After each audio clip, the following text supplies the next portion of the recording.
सगळ्या गावकऱ्यांच्या समोर मी सांगते, तुम्हाला हे सगळं मध्ये गेल्यानंतर कळलंय. आणि आज जे दाखवलं ते सगळं खोटं होतं.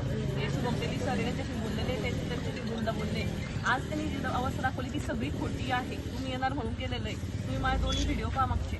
जर हे आम्हाला ढोरं समजतात, मग स्पष्ट सांगते, सामान्य घरातल्या रुग्णांना हे ढोरं समजतात, ढोरासारखी वागणूक देतात. मी यांच्या दवाखान्यात गेले आपल्या त्या सगळ्या रूममध्ये. आज जी रूम त्यांनी बेडशीट टाकून नवी मस्त केलेली, आणि आज मला मी विचारलं की आज बेडशीट नवीन कसं काय, तर वार आहेत. मग इतक्या दिवसात कधी शेतकरी वार आले नाही. आणि एकदम साफसफाई करून व्यवस्थित ठेवलंय. त्या दिवशी सर जुने झालेले कूलर, जुन्या आपलं कलरचे डब्बे बिब्बे असं त्यांनी ठेवलेलं होतं त्या सगळ्या याच्यावर. रात्री बेरात्री यांच्याकडे हे डॉक्टर हजर नसतात हे सांगतात. शुभमतेली सर समोर आहे, मी त्यांना समोर सांगते. मला डायरेक्ट स्पष्ट अशा म्हटलेत, मला इथे राहायचं नाही ताई, माझी इच्छा नाही इथे राहायची, बळजबरीने राहावं लागतं, हे इंटिरियर आहे आणि 11 महिने आमचे पगार होत नाही, तुमचे पगार होत नाही, तुम्हाला राहावं लागतं, तुम्हाला बळजबरी. हे सर ही आमची जबाबदारी का नागरिक म्हणून? ही तुमची शासन म्हणूनची जबाबदारी आहे. ते तुम्ही तुमचं मध्ये तुम्हाला काय करायचं ते तुम्ही मध्ये करा, तुम्ही तुमच्या लेवलला ते प्रश्न सॉल्व्ह करा. हे आम्हाला नका सांगू. मी जेव्हा हा प्रश्न विचारते की तुम्ही 2 तास कसं काय थांबता, 2-3 तास, आणि ते पण आठवड्याचे 2-2 दिवस वाटून घेतलेत. 8-8 तास ज्यांच्या ड्युट्या आहेत, 2-2 तास कसं थांबतात? तर यांचं हे उत्तर अपेक्षित आहे का की आम्ही कसं काय राहायचं, आम्ही एवढं शिक्षण घेतो आणि इथे कसं काय राहणार आम्ही? तर हे उत्तर आम्हाला यांच्याकडून अपेक्षित नाही. यांनी एकतर आम्हाला इथे निवासी डॉक्टर द्या पूर्ण वेळ. जोपर्यंत निवासी डॉक्टर येत नाही तोपर्यंत हे तिन्ही डॉक्टर ज्यांचे त्या दिव्या सांगे मॅडम कुठे आहेत, आल्या नाहीत का त्या आता एकदा पण मला हॉस्पिटलला दिसला नाही सर. हे सगळं गाव सांगेल की त्यांनी एकतरी डिलिव्हरी केली का आतापर्यंत. खरं तर गायनिक मॅडम आल्यानंतर आम्हाला खूप पॉझिटिव्हिटी होती. गायनेकोलॉजिस्ट आहे त्या? हो, गायनेकोलॉजिस्ट गायनिक आहेत त्या आल्यानंतर आम्हाला इतकी पॉझिटिव्हिटी होती की महिलांचे प्रॉब्लेम जाणून घेतील. त्या मॅडम एकदा सुद्धा हजर राहत नाही, परत फोन उचलत नाही.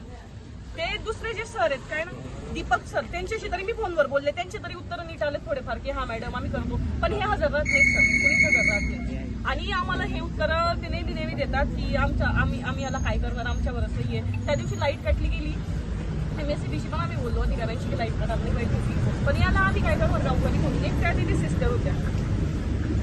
आणि आमचे जे प्रश्न आहेत तुम्हाला कळलेले आहेत. काय अवस्था आहे आज तुम्ही जी पाहताय ना अवस्था, ती डायरेक्ट 90 पटीने चांगली अवस्था दिसली आहे. म्हणजे हे सगळं वाढलेलं गवत होतं, एक मार्केटमध्ये वाढलेलं गवत दिसत होतं. कोणी कल्पना दिली मी येतोय असं म्हणून ते हुशार झाले. आणि सिस्टर आणि आज तर सगळा स्टाफ, यांचा सगळा स्टाफ ना याच्यामध्ये युनिफॉर्म मध्ये, मला यांचा आणि सगळा स्टाफ आहे. पहिल्यांदा मी सगळा स्टाफ पाहिजे दवाखान्यात 3 डॉक्टर बघितले ना आज आपण पहिल्यांदा पहिले हॉस्पिटलला. आणि सगळा स्टाफ यांचा स्टाफ कधीच दिसत नाही. साफसफाईचं म्हटलं तर हे कारण देतात. आज सकाळी पेशंट आला होता कुत्रा चावलेला आहे म्हणून, यांच्याकडे इंजेक्शन नाही म्हणून परत पाठवलंय. बरेच साप चावला पेशंट आहे तो, यांच्याकडे ते अँटीडोस काय असतं ते काल परवा सलाईनचं परवा सलाईनसाठी गेले सर. तर मला सांगितलं आता त्यांच्यातच खोटं बोलतात. सलाईन लावत नव्हते, घाटावरचा पोरगा आला होता, गरीब घरचा पोरगा होता, 3 दिवसापूर्वी आला, यांनी गोळ्या औषध दिले, त्याला थंडी ताप खूप होता, तो मला सलाईन लावा, मी जाऊ शकत नाही घरी. मी नर्सकडे विचारलं तर नर्स म्हटल्या की आम्हाला जे बसा, त्यांच्या अपेक्षा स्वाभाविक आणि एकदम रास्त आहेत. आपल्याला आपल्या चुका सुधारायच्या आहेत आणि काय करायचं आहे ते आपल्याला ठरवायचं आहे. ठीक आहे. आणि तर ते नर्स मला काय म्हटल्या की मॅडम आमच्याकडे जो साठा आलेला आहे याचाच सलाईनचा, तो चुकीचा आलेला आहे, सगळीकडे इन्फेक्शन होते, कदाचित ॲलर्जी होते, पेशंटला थंडी वाजते म्हणून आम्ही देत नाहीये. मी म्हटलं ठीक आहे, कधी येईल म्हणजे 2 दिवसात येऊन जाईल, नवीन आम्ही माल मागवणार आहे. तेच मी दुसऱ्या डॉक्टरांना फोन केलं, डॉक्टरांशी बोलले, तर डॉक्टर मला काय म्हणतायत की मॅडम आमच्याकडचं एक औषध संपलं होतं म्हणे, त्याच्याऐवजी आम्ही दुसरं औषध दिलं सलाईनसाठी, मग त्याची ॲलर्जी झाली. त्यांच्यात असं नाही, एकमेकाचा ताळमेळ नाही सर. आणि त्या डॉक्टरने मला सांगितलं की पुढच्या आठवड्यावर ते औषध येणार नाही, म्हणजे आमच्या सलाईन लागणार नाही. कुठलं औषध संपलंय सलाईनचं? लहानगी सिस्टर होते काय झालं? इंजेक्शन संपलेले. आणि आता हा विषय माझ्याकडे प्रूफ नाही म्हणून मी बोलत नव्हते, पण अख्ख्या गावाला माहिती आहे, तुमच्या गावाकडून बाहेर फुटलेला विषय आहे. तिथले आमचे लोक असतात तिथे मध्ये, त्यांना माहित असतं.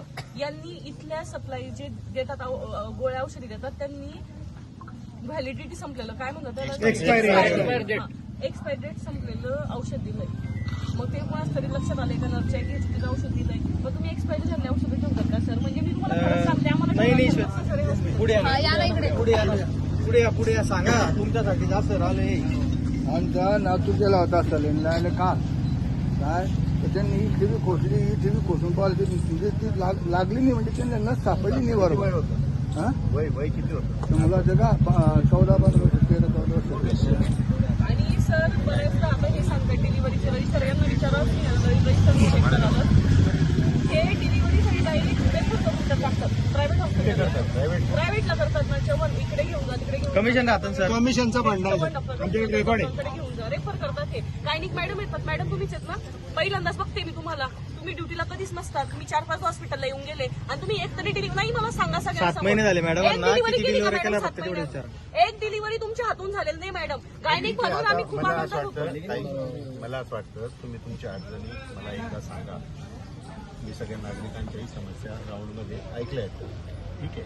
आता यांचं काय, यांच्याशी तुम्ही आजपर्यंत चर्चा केली, काही झालं नाही ना. आता मला बोलू द्या त्यांच्याशी. तुम्ही फक्त तुमच्या एकदा सगळ्या समस्या मला नाही एकदा म्हणजे काय आहे आमच्या ज्या मागण्या आहेत, सर, ते वरेश्वर आपल्या मागण्या काय होत्या म्हणजे आपल्या मागण्या आहेत पिंपळगाव वरेश्वर ग्रामीण रुग्णालयासाठी तात्काळ एक कायमस्वरूपी व निवासी डॉक्टर नियुक्त करावे. पोस्टमॉर्टम रूप त्वरित कार्यान्वित करावी. एक्सरे सेवा तात्काळ सुरू करावी. अपुरा असलेला सिस्टर व इतर स्टाफ त्वरित करावा. औषधांचा नियमित व पुरेसा पुरवठा करावा. डॉक्टर व कर्मचाऱ्यांसाठी राहण्याच्या सुविधा तात्काळ उपलब्ध करून द्याव्यात. जोपर्यंत निवासी डॉक्टर नियुक्त होत नाही तोपर्यंत सध्या असलेल्या डॉक्टरांना पूर्ण वेळ उपस्थित राहण्याचे स्पष्ट आदेश द्यावे. किरकोळ मागणे सर, एकदम किरकोळ मागणे. आता त्यांचं ऐकून घ्या. ह्या ज्या मागण्या आहेत, नाही त्यांची स्पेशल बाईट घेऊ आपण. थांबा. याच्यात तुमची जी पहिली मागणी आहे त्याच्यात मी आताच्या आत्ता वर्ग 1 क्लास 1 ऑफिसर मी तुमच्याकडे इथे देतोय. ते तुमचे भूमिपुत्र जे इथले पिंपळगावचेच आहे राहणारे आणि ते वैयक्तिक लक्ष देऊन, कारण की हा विषय तुम्ही जरी मांडला तर एकदम चांगली गोष्ट आहे, पण हा विषय माझ्याकडे बाकी लोकप्रतिनिधींचा पण, मला खासदार मॅडमचा पण याच्यासाठी फोन होता आणि तुमच्या याच्यानंतर मला म्हणजे आमदारांनी पण या विषयावर मला हे केलं की ही अडचण खूप गंभीर आहे, तुम्ही लक्ष द्या.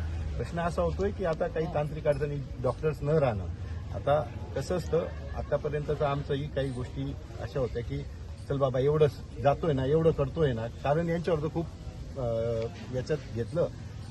हे तरुण पोर आहेत सर, राजीनामा हे जर निघून गेले ना तर जी ओपी म्हणजे हे एक सर्वसामान्य याच्यात सांगतोय अशी अडचण निर्माण व्हायला नको म्हणून आम्ही पण थोडं हे करत होतो. पण आता काय, मी पूर्ण वेळ एक क्लास 1 अधिकारी देतोय, त्याच्याने ते पूर्ण वेळ असल्यामुळे पूर्ण सिस्टीम ते व्यवस्थित रन करतील. आणि राहिला प्रश्न डॉक्टरांचा, त्यांना मी आता स्पष्ट याच्यातच सांगून देईन की तुम्हाला करायची असेल रुग्णसेवा तर नियमाप्रमाणे आणि पूर्ण पोलाइटली शांत आणि स्तब्ध आणि चांगल्या याच्याने रुग्णांना सेवा द्यावी लागेल. थांबून पूर्ण वेळ 24/7 इथे डॉक्टर असले पाहिजे. ते असतील तयार तर ते राहतील, नाहीतर मी दुसऱ्या डॉक्टरांची नेमणूक करेल इथे जे 24/7 इथे राहतील. आता लिखित पाहिजे. देतील ना ते, जातील आता मध्ये त्यांच्यासोबत बसतील, ते टाईप करून देतील ना आपल्या सगळ्या लेखनी त्यांच्या सहीत न घेऊन आपण टेन्शन काय नाही, हे माझं कर्तव्यच आहे. लेखी वेगळं काय नाही नाही लिखित सर, आम्हाला लेखी हे माझं कामच आहे. नाही, सर. हे तुमचंच नाही, हे जिल्ह्याला मी या सेवा देणं अपेक्षित आहे. नाही मला तुम्ही जिल्ह्याला द्या, पण मग आम्ही हा विषय उचललाय की नाही आता पिंपळगावचा, तर मला तुम्ही हे लेखी द्या. लिखित की हो. हे नाही, होईल. तुम्ही जसं सेवा देणं अपेक्षित आहे ना, तसं जे ऑलरेडी डॉक्टर त्यांनी आहे ती सेवा देणंच अपेक्षित होतं, पण ते झालं ते नाही. झालं नाही. आम्ही आमचा विश्वास आम्ही आता एक्स्ट्रा कमी काही असं मागतच नाही की आम्हाला हे द्या आणि ते द्या किंवा घरी येऊन सेवा द्या, असं काही मागतच मेडिसिनचं नाही. तर तुमच्या समोर झालं की मेडिसिन आहेत, पण खोकल्याच्या बाटल्यांचा हा विषय चुकीचा म्हणजे तो थोडा अडचणीचा आहे. लोक ते व्यसन म्हणून वापरायला लागले, म्हणून आम्ही त्याच्यावर कंट्रोल ठेवण्याच्या हिशोबाने योग्य पद्धतीनेच ते दिलं जातं. त्याची यंत्रणा सर, आपण नाही, सर, एक नाही, मिनिट, ऐका तुमचं मग म्हणणं झालं. नाही नाही, हे बरोबर योग्य पद्धतीने. मग हा विषय असा का पोचवला जात नाही की की हा- ते औषध देतात ते कसं करतात माहिती का, मॅडम घ्या तुम्हाला औषध घ्या, फेवर केल्यासारखं नाही, नाही. मी बाकीच्यांना देत नाही नाही, पण तुम्हाला आणि देतोय. सर, एक- ही काय बोलायची भाषा झाली मला सर? ह्या सगळ्या विषयावर एकदा बोलून घेऊ द्या. सर, माझा विषय त्या औषधाचा मुद्दा खोडतो मी, तर तुम्ही बोलताय तसं ठीक आहे, मान्य आहे. पण तुमच्या डॉक्टरांनी जर एखाद्या पेशंटला जर खोकल्याची बाटली लिहून दिली तर ती देणं अनिवार्य आहे ना. असं कोणी पण आलं मागितलं, जाता लोक मागता, आम्हाला पण मान्य आहे की बिना चेक करायचं बिना याचं भरपूर जण जाता. हा, किंवा मग हे राजकीय लोकांना किंवा ओळखीच्या लोकांना दिलं जातं, सामान्य माणसाला दिलं जात नाही, बरोबर. किंवा डॉक्टरांनी लिहून दिली बा खोकल्याची बाटली, तेव्हा डॉक्टरांना सुद्धा नकारलं जातं. आणि भरपूर अशा औषधी की डॉक्टरांना सुद्धा सांगलं जातं, त्यांच्या समोर सांगतोय मी, त्यांच्या अडचणी पण सांगतोय, ते पण सांगतोय की आहे नाही, हा प्रश्न आहे ना, आहे नाही म्हणून. आता तुम्हीच बोलले की 15 दिवसाअगोदर आपल्याला औषधं stock नाहीये, आणावा हा लागतो. विषय नाहीये. आमच्याकडे सेंट्रल स्टोरला मुबलक औषध आहे. फक्त खोकल्यांच्या बाटल्यांचा विषय हा पूर्ण जिल्ह्यामध्ये ते अडचणीचा पीएससी आहे. वाले DHO काय बोलले ते सांग ना तुम्ही. कॅम्प घ्या, औषधी किती बा, मग नाही घेऊ ना आपण, तिथे आपण घेऊ ना, मध्ये घेऊ ना त्यांच्या ऑपरेशन. औषधं 10 पटीने जरी आले ना तर नाही, आपण नाही, ते म्हटले की औषधाचं हा, नाही, मी काय म्हणते, तुम्ही असं कुणाला पण नका देऊ, पण ज्याला लिहून दिलंय त्याला पण त्याला तुम्ही लिहून दिले औषध त्याला द्या ना, असं मागल्यानंतर भेटतं औषधी, मागल्यानंतर औषधी सर, भेटतात. 35 वर्षापासून एक्सरे मशीन आहे. पहिलं पीएससी बघा आता दुसरं आहे पोस्टमॉर्टम त्वरित कार्यान्वित करणे. ठीक आहे, पोस्टमॉर्टमचं चालू होऊन जाईल. एक्सरे तात्काळ सुरू करावी. एक्सरेचा विषय आता लगेच काही तो वर्कआउट होणार नाही, कारण की त्याच्यात मशीनचं प्रोव्हिजन करावं लागेल. आपल्याकडे जो इथे आता एक्सरे आहे तो चालू परिस्थितीत नाही आहे, तर आपल्याला नवीनच मशीन मागवावं लागेल. एक तर कुठे असेल नवीन आणि तिथे काम होत नसेल तर ते हलवतो, किंवा पुढच्या याच्यामध्ये नवीन मशीनचा आपण हे करू. अपुरा सिस्टर आणि स्टाफ भरण्याचे आमच्या लेवलला हे नाही अधिकार नाही आहेत. त्याच्यामुळे आणि स्टाफ बऱ्यापैकी आहे, याच्यात खूप चांगलं काम होऊ शकतं. हे दिसेल तुम्हाला. 2च जण दवाखान्यामध्ये दिसतात सर. आहे म्हणजे कामाची आहे सिस्टर्स आणि स्टाफ आहेत, ते व्यवस्थित काम करतील. त्याच्यात काही अडचण नाही. त्याच्यात अजून राहण्याची जी सुविधा सांगितलेली आहे, तर त्याच्यात असं असतं की शासनाने क्वार्टर्स देणं जरी एक गोष्ट असली, पण काही कारणानं क्वार्टर्स देता येत नसतील तर कर्मचारी गावात त्यांचं भाड्याने ते राहू शकतात. त्यांना आपण HRA देतो त्याच्यासाठी, आणि तो चांगल्या प्रमाणात 7-8 त्याचा हजार निधी भेटतो ना, घरभाडं भेटतं, आमच्या गावात निधी काढून घेतात ना ते लोक. हे सर म्हणतात तसं इकडे गाव नाहीये, गावात सगळ्या सुविधा आहेत, सगळ्या डिलिव्हरी येतात, चायनीज पासून कॉन्टिनेंटल फूड पर्यंत सगळं मिळतं. बर्थडे सेलिब्रेट होऊ शकतात, सगळं होतं ह्या गावामध्ये. तरी जर यांना ही दुर्गम वाटत असेल तर काय करायचं? मागच्या काळात एक डॉक्टर होते सचिन पाटील म्हणून, त्यांनी किती सुविधा दिल्या तुमच्या सांगा ना, जवळून किती त्यांचं नाव अजून पण निघतं सर. 10 वर्षापूर्वी तर आता नाव निघतं त्यांच्यावाला. असं तर खूप ऍडमिट पेशंट राहायचे, दवाखान्यासारखा दवाखाना वाटायचा. तिथे 12 नंतर तर कुत्र बी जाणार नाही त्या दवाखान्यात, अशी अवस्था होऊन जाते. दिवसा 12. ठीक आहे. थोडक्यात नाही, मला सर ते अजून मागण्या आताच्या आता म्हणतायत की नाही की एक कायमस्वरूपी निवासी डॉक्टर जे होतंय की नाही ते मला तुम्ही ते लिहून तर द्या. त्यांची ऑर्डरच निघेल ना.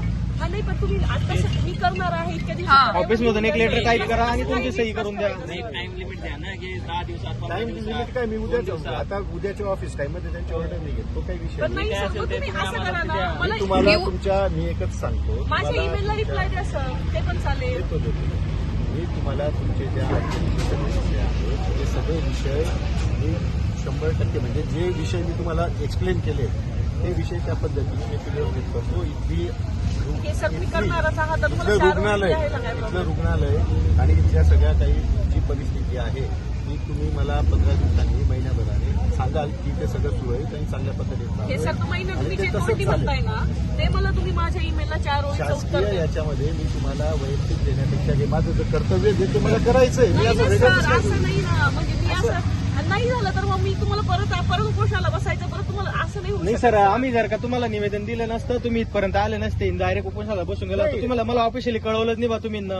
त्यांनी डायरेक्ट उपोषणाला बसून गेले. तसं तुम्ही आम्हाला ऑफिशियली काहीतरी 2 वेळी लिहून द्या. फोन आला ना, फोन केला होता तुम्ही मला ना? नाही, हो, पण माझ्या- त्याच्या आधी आपण जळगावला गेलो त्या दिवशी कॉल केला सरांना. फोन केला होता त्याच्यामध्ये मला, म्हणजे पाठवून माझी भेट नाही किंवा काही नाही, आणि नाही, त्यांनी नाही. फोन केला तेव्हा मी बाहेर होतो. बरोबर. तरी मी तुम्हाला फोनवर काय सांगितलं की हा विषय फक्त आता पिंपळगाव तुम्ही म्हणताय, मला तर गांभीर्य इतकं नव्हतं की असं काही आहे बुवा. एक कोणी फोन करतं की अशी अडचण आहे. मी तुम्हाला हेच बोललो की पिंपळगावच नाही, पूर्ण जिल्ह्यामध्ये ज्या अडचणी आहेत त्या सोडवण्यासाठी माझा मास्टर प्लॅन आणि प्लॅन तयार आहे. तुम्ही मागच्या 15 दिवसाच्या कामकाजात पाहिलं असेल तर जिथे डॉक्टरांची जास्त संख्या आहे आणि आराम चालू होता त्यांना उचलून मी पाल, यावल अशा ठिकाणी टाकलं आहे. कर्मचाऱ्यांचंही मी रोटेशन लावतोय. मेडिसिन आज मेडिसिन जे आहे आणि अजून परत एका महिन्याने मेडिसिन पहा, त्याची गुणवत्ता तुम्हाला प्रायव्हेट स्टोअर सारखी भेटेल. म्हणजे विषय काय आहे, आरोग्यमंत्री इतके सेन्सिटिव्ह आहेत आता या विषयांमध्ये की त्यांना उत्कृष्ट दर्जाचं मेडिसिन, रुग्णांना सर्व सेवा, आणि डॉक्टर्सने तर तिथेच हे वरूनच इतकं स्ट्रिक्ट झालंय आणि क्लिअर झालंय. ठीक आहे, फक्त नाही सर, मी जिल्ह्यात मान्य- आल्यानंतर मला हा विषय म्हणजे माझ्या टप्प्यात येण्याच्या आधी तुमच्याकडनं येऊन गेला म्हणून हे. नाही सर, पण मला हे सगळं मान्य आहे, हे तुम्ही कराल याची मला 200% गॅरंटी आहे. तुम्ही म्हणतायत तसं, पण मला जसं मी ऑफिशियली तुम्हाला ईमेल, मी पण हे तोंडी सांगू Mail शकतो करतो पण मी. नाही. तर मला तुम्ही एक 5 मिनिटं 10 मिनिटं वेळ घ्या सर, इथेच थांबा, इथून गाव सोडून जाऊ नका, इथेच ईमेल करा, मला 4 ओळी लिहून द्या की हे सगळं जे तक्रारी तुमच्या आलेल्या आहे त्याच्यावर मी असं करणार आता आहे. लिहून देणं हा काही खूप विषय मोठा नाही. काय नाही मोठं आहे सर, ऑफिशियल आहे सर ते. दोन मिनिटं ऐका. तसं नसतं, अहो तसं नसतं ना. शासकीय जे आमचं कर्तव्यच आहे ते आम्ही देऊ, हे म्हणणं नाही मिळालं म्हणून हे म्हणणं लागलं हो ना. मग मी कर्तव्य आहे तेच अगोदर कळलं नाही म्हणून आता लिहिण्याची वेळ आली ना. आणि मी सगळ्यांना शब्द देतोय ना की ही या समस्या सुटलेल्या राहतील. जर तुम्ही आता 8 दिवसात या गोष्टींमध्ये काही तुम्हाला जाणवलं नाही तर मी तुम्हाला लेखी स्वरूपात देईन. नाही सर असं मला एक तुम्ही 8 दिवसांनी नाही, देणार लेखी नाही. देणं हे ऐका लेखी देणं. लेखी नका देऊ मेलवर द्या म्हणतोय मेलला रिप्लाय करतो ना. हा, मग आता अडचण सर, काय? तुम्हाला 4 काहीच लागत करतो तुम्ही इथे मेलला वेळ रिप्लाय घ्या. करतो. आमचेच गाव आहे, हे आपलेच बघा लोकं ऐका आहेत, आता बसून आता हा अजेंडा एक बघा आतापर्यंत जी चर्चा झाली या अजेंडाला आपण एक सामाजिक याच्याने ठेवू आणि सामाजिक सर्वांच्या अडचणी सोडवण्याच्या दृष्टीने माझं कर्तव्य म्हणजे या गोष्टीवर मला सुद्धा शासन हे करू शकतं निलंबित करू शकतं. त्याच्यामुळे माझी जबाबदारीने मी हे कामं करणार आहेत. जबाबदारीने रुग्णसेवा चांगल्या पद्धतीने देण्याचं आमचं कामच आहे. हे कर्तव्य आहे ते आम्ही चांगल्या पद्धतीने पार पाडू आणि त्याच्यासाठी ज्या ज्या उपाययोजना आणि जेही काही करायचं आहे ते आम्ही करू. आता राहिला प्रश्न तुम्ही जे म्हणताय ते थोडंसं मी आज त्या गोष्टीला थोडं मी वाचेल की लेखी वगैरे नाही ते माझं काम आहे ते मी तुम्हाला उद्यापासून त्याच्यात कामाच्या याच्याने उत्तर देईल. लेखी देणं वगैरे हे जर त्याचे काही प्रोटोकॉल्स आहेत त्या पद्धतीने ते सर आता डॉक्टर किती वेळ देणार तुम्ही म्हणजे गावकरी आहे त्याच्यामुळे 24/7 इथे डॉक्टर आहेत. सगळं तेच करताय. डॉक्टरांच्या समोर सांगताय तुम्ही ना आता हा नाही तर ते म्हणतील सर बोलले असं आम्हाला माहिती नाही. हे बघा, नाही. मी यांना विचारून थोडी मी सांगणार आहे की ते राहतील का आणि मग मी तुम्हाला बाईट देऊ का. माझं काम आहे इथे 24/7 डॉक्टर राहणं. हे राहायला पाहिजे हे काम नाहीये. ते नाही राहतील ते घरी जातील. इथे कोणते असेच डॉक्टर नेमण्यात येतील की ते 24/7 इथे राहतील आणि सेवा देतील. आता त्यांना ओके असेल तर ते राहतील त्यांची ऑर्डर कंटिन्यू होईल आणि त्यांना जर अशाच पद्धतीने सर, मी फक्त एक शेवटचं तुम्हाला सांगते, आज प्रजासत्ताक दिन आहे. खरं तर आज हे करायची वेळच नाही आली पाहिजे होती. एवढ्या चांगल्या दिवशी उपोषणाला बसवीस नाही व्हायला नाही पाहिजे होतं, ते करावं लागलं. माझं एवढंच म्हणणं आहे की तुम्हाला तुमच्या लेटर पॅडवर देता येत नसेल, माझ्या ईमेलला रिप्लाय तर देता येईल ना सर. देतो बोललो ना. तर तेवढं रिप्लाय तुम्ही गावातून जायच्या आधी मला रिप्लाय देऊन द्या. हे बघा आपला हेतू समस्या सोडवणं आहे आणि लोकांना त्याच्यात रिलीफ मिळणं गरजेचं आहे. मला थोडा वेळ द्या.